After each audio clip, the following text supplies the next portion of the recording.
NESO clear आणि दादूची smile just wow. हाय, मी दीपाली. आज सकाळी सकाळी पावसाची झडती झाली आणि असली हिरवीगार झाडं पाहून सकाळची सुरुवात मस्त झाली. इकडं आज जेवणामध्ये सोयाबीन आणि भाकरी केली होती.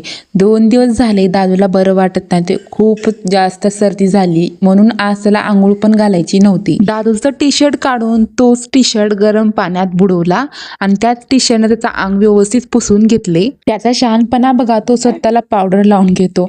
परत इकडे मी थोडा अंगाला पावडर लावले, कारण तो अगोदरच पूर्ण अंगाला पावडर लावलेला होता.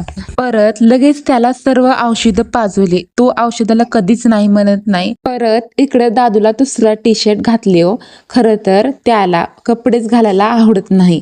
तो कपडे घालताना खूप चिडचिड करतो. आता दादूचा झोपायचा टायमिंग झालाय, त्यासाठी दादूच्या केसांना थोडंसं तेल लावले, कारण त्याला मस्त झोप लागावी म्हणून. तर भेटू पुढच्या ब्लॉग मध्ये. चलो बाय.